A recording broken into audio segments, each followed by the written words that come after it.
नमस्कार दोस्तों, स्वागत है आपका। आज की इस वीडियो में हम बात करने वाले हैं नाइजीरिया के बारे में। नाइजीरिया जो कि अभी हाल ही में काफ़ी सुर्खियों में रहा है। दरअसल अभी हाल ही में नाइजीरिया में राष्ट्रपति चुनाव का आयोजन किया गया था, ठीक है? और अब राष्ट्रपति चुनाव संपन्न होने के बाद जो इसका रिजल्ट है यह भी डिक्लेयर कर दिया गया। तो आज की इस वीडियो में जानेंगे नाइजीरिया के नए राष्ट्रपति के तौर पर किन्हें चुना गया है, साथ ही इससे जुड़ी तमाम जानकारी भी आपके साथ साझा करेंगे। तो बिना ज़्यादा समय लिए चलिए वीडियो को शुरू करते हैं। सबसे पहले जानते हैं सुर्खियों में क्यों है। दरअसल अभी हाल ही में जो नाइजीरिया है यहाँ पर राष्ट्रपति चुनाव का आयोजन किया गया था और अब इस राष्ट्रपति चुनाव का रिजल्ट भी डिक्लेयर कर दिया गया है, जिसके बाद नाइजीरिया के नए राष्ट्रपति के तौर पर बोला टिनुबू को चुन लिया गया है।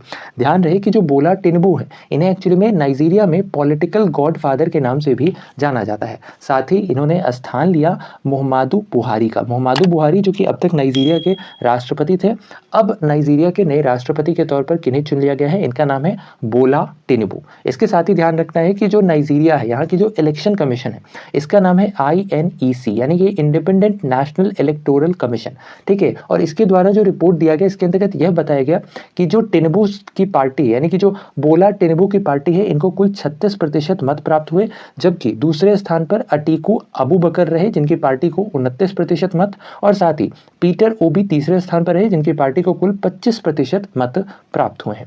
साथ ही ध्यान रखना है कि जो बोला टिनुबू है इनकी जो पार्टी है इनका नाम है ऑल प्रोग्रेसिव कांग्रेस, यानी कि APC। ध्यान रखना है कि पार्टी पर एक्चुअली में इलेक्शन के दौरान कई सारे धांधली के आरोप भी लगाए गए और ये जितने भी आरोप थे यह एक्चुअली में जो वहाँ की ओपोनेंट पार्टीज थी उनके द्वारा लगाए गए थे। हालांकि बाद में जितने भी इलेक्टोरल ऑफिशियल्स थे इनके द्वारा जो भी आरोप मतलब अब तक जो APC है इस पर लगाया गया था, ये सारे आरोपों को खारिज कर दिया गया। इसके साथ ही ध्यान रखना है कि जो मिस्टर टिनुबू है, मिस्टर बोला टिनुबू, ये एक्चुअली में इससे पहले नाइजीरिया के लागोस शहर के गवर्नर के तौर पर कार्य कर चुके हैं और अब मिस्टर टिनुबू को नाइजीरिया के नए राष्ट्रपति के तौर पर चुन लिया गया है। अच्छा, साथ ही ध्यान रखना है कि जो नाइजीरिया है वो एक्चुअली में एट प्रेजेंट काफ़ी मुश्किल दौर से गुजर रहा है।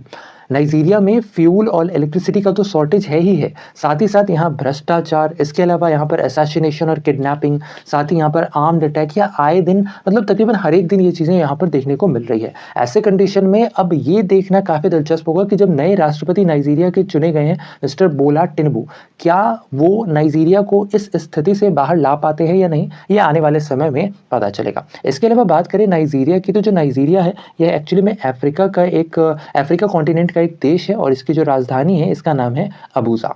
साथ ही नाइजीरिया की जो करेंसी है इसका नाम है नायरा। इसके अलावा ध्यान रखना है कि जो नाइजीरिया है इसका आधिकारिक नाम, यानी इसका जो ऑफिशियल नेम है इसका नाम है फेडरल रिपब्लिक ऑफ नाइजीरिया। यहाँ की आधिकारिक भाषा अंग्रेजी है। इसके अलावा नाइजीरिया के पड़ोसी देशों की बात करें तो नाइजीरिया एक्चुअली में कुल 4 देशों के साथ अपनी सीमा साझा करता है। 4 देश कौन कौन से हैं? इनमें एक है बेनिन, एक है नाइजर, एक है यहाँ पर कैमरून और एक यहाँ पर छठ दिख रहा है। अच्छा, साथ ही ध्यान रखना है कि जो नाइजीरिया है ये एक्चुअली में गल्फ ऑफ गिनी के साथ भी अपनी सीमा साझा करता है। इसके अलावा जो नाइजीरिया है यहाँ का जो अपर हाउस है इसे द सेनेट के नाम से जाना जाता है और यहाँ का जो लोअर हाउस है इसे द हाउस ऑफ रिप्रेजेंटेटिव के नाम से जाना जाता है। इसके अलावा ध्यान रखना है कि जो नाइजीरिया है यहाँ की सबसे बड़ी शहर की अगर बात करें तो नाइजीरिया की सबसे बड़ी शहर है लागोस। और साथ ही ध्यान रखना है कि जो नाइजीरिया है यह दुनिया के सबसे ज़्यादा आबादी वाले देशों के मामले में यह 6वें स्थान पर है। एक्चुअली में ये पाकिस्तान के बाद दुनिया का 6वां सबसे ज़्यादा आबादी वाला देश है। साथ ही ध्यान रखना है कि जो नाइजीरिया है यहाँ की सबसे लंबी नदी इसका नाम है द नाइजर। ये भी ध्यान रखना इंपॉर्टेंट है। तो ये था हमारा आज का वीडियो जिसके अंतर्गत हमने जाना नाइजीरिया के नए राष्ट्रपति के तौर पर किन्हें चुना गया। साथ ही हमने यहाँ पर कुछ इंपॉर्टेंट पॉइंट्स भी देख लिए नाइजीरिया से जुड़े।